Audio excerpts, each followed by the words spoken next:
Salam saudara-saudara, kita jumpa lagi saatnya menabur. Mari kita berdoa. Ya Bapa Tuhan kami, karuniakan kami dengan hikmat kebenaran-Mu, dengan hati yang siap untuk ada di dalam kebenaran firman-Mu, sehingga ketika firman ini dikaji, kami menemukan apa yang Engkau kehendaki. Bersabdalah ya Tuhan, bersabdalah ya Tuhan yang sempurna di dalam Yesus Kristus firman sejati. Amin. Ya saudara-saudara, bacaan kita Ratapan pasal 3 ayat 21 sampai 33. Ratapan pasal 3 ayat 21 sampai 33, kasih setia Tuhan tak berkesudahan, itu temanya. Kita lihat gambaran tentang teks Ratapan ini. Sebenarnya salah satu hal terpenting untuk pendekatan memahami kitab Ratapan adalah kita harus mencatat dengan sungguh-sungguh puitis yang terjalin dalam teks. Semacam ada kebiasaan untuk identifikasi terutama suara ucapan yang ada dalam puisi ini. Tentu saja ini adalah bagian tak terpisahkan dari pemahaman sastra puisi dan perspektif yang mereka ungkapkan. Maksudnya adalah ada tokoh anonim yang ungkapkan perasaannya dan menjadikan Sion atau Yerusalem sebagai pusat ratapan. Karena itu kita menemukan seperti adanya suara-suara di mana sang penulis menggambarkan pandangan teologisnya. Jadi yang kita temukan bukan lagi suara monolog, melainkan suatu suara dialog antara persoalan yang dialami Yerusalem, batin sang penulis, dan bagaimana refleksi teologisnya. Misalnya kalau kita sedikit bergeser pada Ratapan pasal 3 ayat 5, peratap menggambarkan keberadaan umat di Yerusalem itu seperti terkepung dalam tembok. Kesengsaraannya bertubi-tubi, tersisa dan sama sekali tidak ada akses atau jalan keluar. Deskripsi tentang pengepungan justru puncaknya adalah penghancuran bangunan dan pembantaian penduduk. Pesan di balik ratapan itu adalah kedahsyatan ketakutan dan suatu kondisi di mana umat begitu kehilangan harapan. Atau jika kita baca Ratapan pasal 3 ayat 1, akulah orang yang melihat sengsara disebabkan cambuk murka Tuhan. Itu kita temukan ada keterlibatan suatu pemahaman teologis bahwa ketidaksetiaan umat terhadap Tuhan berkonsekuensi suatu kemurkaan Allah. Akibatnya Tuhan telah membawa bencana bagi Yerusalem, dan 19 ayat berikutnya menampilkan umat sebagai objek sasaran kemurkaan Tuhan. Pada dialog inilah kita diperhadapkan dengan pertanyaan mendasar, bagaimana kita menemukan kasih setia Allah? Penderitaan ini adalah sebuah fakta yang tidak bisa terhindarkan. Dan hanya dengan cara menangis, maka sang penulis Ratapan mengarahkan kita dan menemukan Allah. Dan dalam tangisan itu kita lihat ada satu gagasan teologis luar biasa, hesed, kasih setia Allah. Allah yang murka, Allah yang menghakimi, tapi ada hesed, ada kasih setia Allah. Model Ratapan ini pernah menginspirasi penyair William Butler Yeats dalam puisinya The Second Coming, puisi yang meratapi masa Perang Dunia Pertama. Dia menulis begini, semuanya berantakan, pusat tidak bisa menahan, hanya anarki dilepaskan di dunia. Gelombang redup darah dilepaskan dan di mana-mana upacara kepolosan ditenggelamkan. Yang terbaik tidak memiliki semua keyakinan, sedangkan yang terburuk penuh dengan intensitas yang menggebu-gebu. Bayangkan ada kritik terhadap kematian manusia atas nama identitas arogansi bangsa, dan juga ada pertanyaan mendasar, siapa yang bertanggung jawab atas kematian anak-anak yang polos dan tidak berdosa. Tapi kemudian ia mengingatkan bahwa di mana anarkis dikedepankan, maka kematian tidak akan pernah selesai. Jadi ada pesan rekonsiliasi. Karena itu Ratapan adalah kitab yang paling jujur, membawa pembaca dengan masuk dalam suatu tahap emosional luar biasa. Dan di tahap paling nol itu, di tahap emosional itu, kita beroleh pesan kemurnian iman yang kuat. Nah, bagaimana kita kaji teks kita, saudara? Masalah utama yang dihadapi Ratapan ialah pengepungan Babel atas Yerusalem. Keselamatan umat, jarak hidup umat itu hanya sebatas tembok. Mereka hanya menunggu hari-hari kehancuran. Waktunya hanya sebatas tembok. Tiba-tiba saja peratap mengungkapkan suatu baris yang mengejutkan. Tetapi hal-hal inilah yang kuperhatikan, oleh sebab itu aku akan berharap. 19 ayat sebelumnya yang menggambarkan penderitaan yang begitu berat, di mana sang peratap mengeluh dan menangis sebab penderitaan itu telah meremukkan daging, kulit, gigi, dan hati yang menjadi sasaran anak panah. Tuhan digambarkan datang untuk menghakimi tanpa ampun. Dalam kondisi itu bagaimana mungkin dia berbalik dan menyatakan harapan? Tiba-tiba saja dia berkata, tetapi hal-hal inilah yang kuperhatikan, oleh sebab itu aku akan berharap. Rupanya ada hal penting yang mau kita refleksikan. Ada saatnya manusia menangis tanpa henti, mengeluh terus-menerus, sakit, dan mengeluh, menangis dan meratap sejadi-jadinya. Atau ada saatnya penderitaan itu membuat manusia mencapai titik nol keberhargaannya. Saudara, di titik terendah itu, manusia diberi kemampuan untuk melihat mana pilihan yang harus dia ambil. Apakah dia memilih jalan kehancuran atau dia menemukan jalan harapan. Jadi Ratapan itu tidak boleh dikekang. Atas nama kejantanan atau keperkasaan, manusia tidak boleh dilarang mengekspresikan kesedihan. Demikian pula jangan merendahkan manusia karena kepekaan perasaannya ketika dia meratap. Dialog batin seperti ini justru menjadikan manusia berdialog dengan derita. Sebab penderitaan bagaimanapun tidak hanya berjalan satu arah. Penderitaan bukan soal-soal eksternal dalam diri, tapi penderitaan juga ada bagian internalnya, yaitu kontribusi kita sendiri terhadap penderitaan yang kita alami dan pilihan dari semua yang kita alami. Dalam ayat 2, peratap seperti berbalik arah dan memberi pesan teologis yang kuat bagi para pendengar. Tak berkesudahan kasih setia Tuhan, tak habis-habisnya rahmat-Nya, selalu baru tiap pagi besar kesetiaan. Kasih setia Tuhan itu keset sering diterjemahkan dengan kasih setia, kasih agung atau kasih teguh. Sebenarnya kata ini sulit diterjemahkan tanpa mengetahui maknanya. Sir George Adam Smith menyarankan terjemahan love, cinta dan kesetiaan. Mengapa? Karena kata hesed itu menurut dia berlaku bagi mereka yang terikat dalam perjanjian, mereka yang punya ikatan. Israel itu unik sebab merunut pada pemanggilan Abraham, Tuhan telah menaruh perjanjiannya atas Abraham dan keturunannya. Jadi hesed itu karena adanya satu ikatan. Tetapi masalahnya adalah apakah sang peratap sedang menawarkan satu kasih yang formal, atau karena memiliki nilai legalitas, keterikatan perjanjian sebagai umat yang dipilih, maka kasih setia Allah itu ditampakkan. Bagaimanapun saudara-saudara, kasih harus datang dari kejernihan batin. Nes Knight menawarkan konsep yang lain.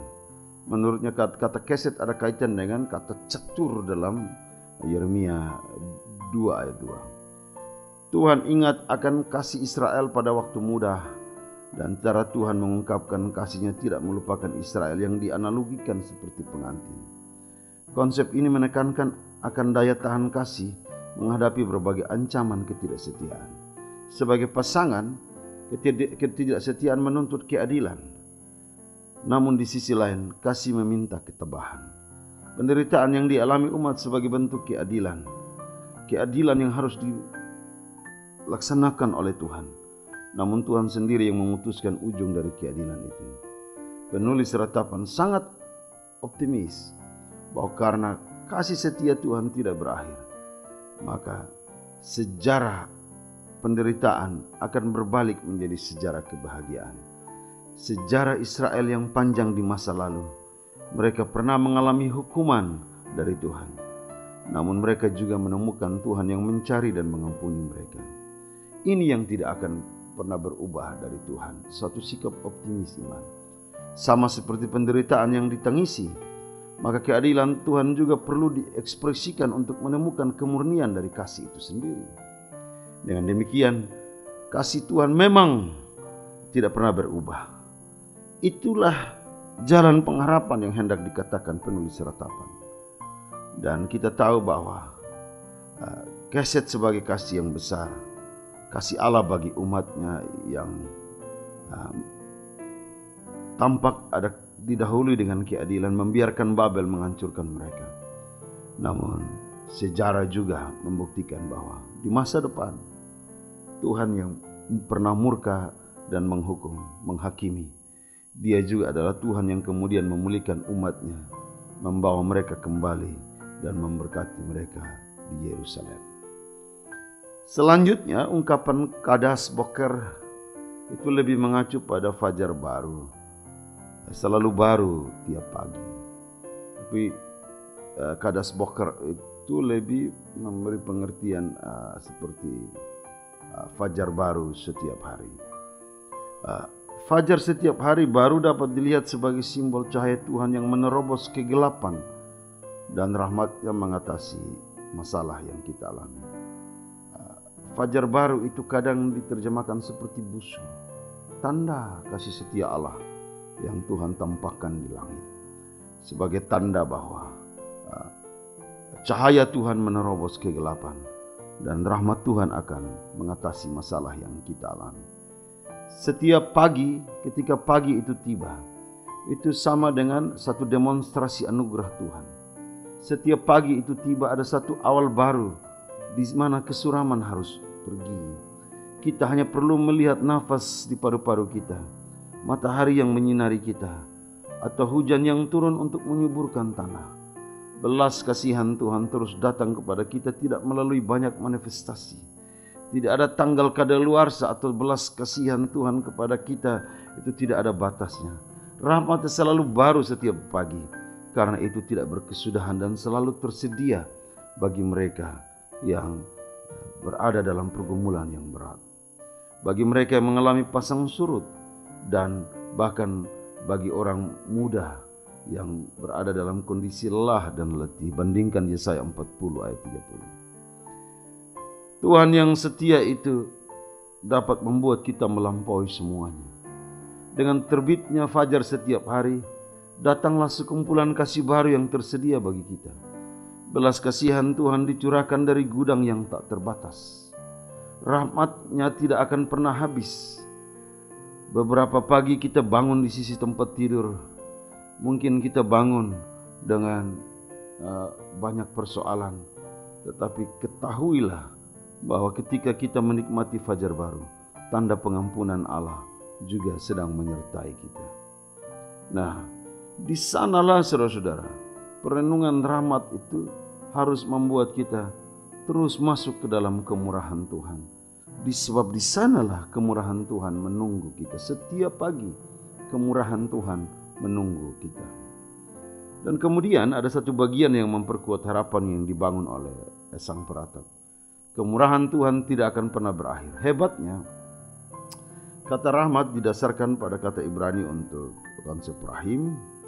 Kata ini memperkuat gagasan belas kasihan Tuhan yang menakjubkan, sebab pengertian rahim mengarah pada kasih yang bagaikan seorang ibu, suatu bayangan cinta Tuhan, suatu bayangan cinta yang unik yang dimiliki oleh seorang ibu terhadap anaknya.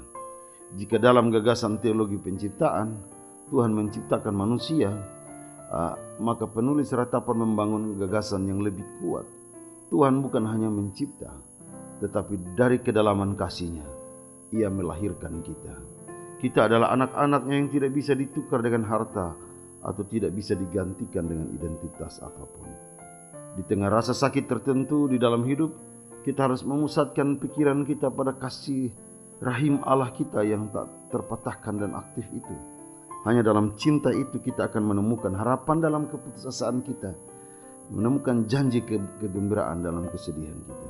Dengan membangun harapan akan penyertaan Tuhan, peratap sekali lagi mengingatkan bahwa tidak ada pilihan iman yang lain selain mengikuti apa yang Allah rancangkan. Penderitaan harus diakui di satu sisi mendewasakan dan menjembatani pertobatan. Namun di sisi lain penderitaan bisa menjerumuskan manusia dalam jurang kehancuran yang dalam.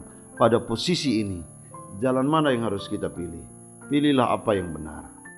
Pilihlah apa yang sudah terbukti. Peratap mengungkapkan pilihannya dengan berkata, aku hanya memilih Tuhan. Meski Tuhan itu murka dan menghakimi, ia tetap akan selalu mengasihi kita.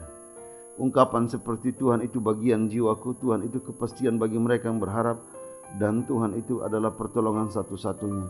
Adalah ungkapan kepastian bahwa tidak ada pilihan lain bagi orang beriman selain dia datang kembali kepada Allah. Dengan kata lain, kasih setia dan rahmat Tuhan tidak boleh menjadi alasan sehingga kita terus melawan dan menjauh dari Tuhan. Itu sikap yang meremehkan kebaikan Tuhan. Sebaliknya, hanya dengan terus bersandar pada kasih dan kemurahan Tuhan, kita belajar memperkaya makna penderitaan. Kita belajar mendalami murka Tuhan yang mau mengantar kita untuk menemukan identitas kasih Tuhan yang sesungguhnya. Jadi sesungguhnya kita peratapan menganjurkan satu model teologi baru dalam menghadapi penderitaan, yaitu sikap keheningan untuk belajar tentang Tuhan dan sikap berserah untuk menemukan apa rancangan Tuhan. Sikap keheningan dan harapan itu disebutkan dalam ayat 27-30. Adalah baik bagi seorang pria memikul kuk pada masa mudanya. Biarlah ia duduk sendirian dan berdiam diri kalau Tuhan membebankannya. Biarlah ia merendahkan diri dengan mukanya dalam debu. Mungkin ada harapan. Biarlah ia memberikan pipi kepada yang menamparnya. Biarlah ia kenyang dengan cercaan. Keheningan dan berserah adalah panggilan hidup kita. Seperti Yusuf yang memikul kuk derita di negeri orang. Keheningan dan derita seperti Ayub yang duduk dalam debu karena sakit. Keheningan dan derita seperti Tuhan Yesus yang bukan hanya mengajari tentang menampar pipi kiri dan memberi pipi kanan. Ia bahkan dihajar dan menjadi bahan olok-olokan. Penderitaan itu harus dinikmati dan bukan berarti kita adalah orang-orang penyanjung penderitaan. Tetapi karena penderitaan tidak bisa dihindari, maka nikmatilah penderitaan itu supaya kita menemukan jalan menuju jantung pergumulan dan membangun spiritualitas yang membaja. Karena walau ia menentangkan susah, ia juga menyayangi menurut kebesaran kasih setianya. Nah, saudara-saudara, di aplikasi kita minggu ini adalah perayaan Advent kedua. Temanya adalah kasih sesuai dengan edaran suara gembala Majelis Sinode Gemit. Kita belajar bahwa kasih Allah itu unik dan ajaib. Setiap kali umat Allah berpaling kepadanya dengan jiwa yang hancur dan hati yang hancur, Dia yang setia akan menunjukkan cinta dan kasih sayang. Tuhan tidak berubah, bahkan ketika umat merasa bahwa kehidupan harus dijalani tanpa ada harapan, Dia mencari mereka dan memberi kembali harapan. Itulah kasih sayang Tuhan yang tidak pernah putus. Itulah pesan pengharapan kita bahkan di tengah kegelapan dosa dan pengaruh-pengaruh kesulitan di dunia ini. Pada akhirnya kita akan bertanya, siapakah Tuhan? Siapakah Dia? Dia adalah Tuhan yang penuh dengan kasih setia. Dan hanya kepada Dialah kita menanti. Sebab Dia juga selalu sabar untuk mengasihi kita. Kita menunggu dengan harapan karena janjinya tidak berubah. Dia selalu berupaya untuk memulihkan kita, untuk membuat kita kembali kepada Tuhan. Dia telah berjanji untuk memperbarui dunia tempat kita hidup. Dan ketika hari itu tiba, Dia akan menghapus semua air mata kita. Advent kasih adalah Advent yang jujur mengakui keberadaan kita yang lemah, menangis sejadi-jadinya di hadapan Tuhan, sekaligus menemukan Tuhan yang kuat dan Tuhan yang akan membawa kita kepada kebahagiaan. Amin. Mari kita berdoa. Terima kasih Tuhan untuk hikmat-Mu. Biarlah kuasa Roh Kudus memperlengkapi firman-Mu, memperlengkapi kebenaran-Mu, bukan saja di dalam wawasan dan pengetahuan kami, tetapi juga di dalam seluruh sikap dan ibadah kehidupan kami. Amin.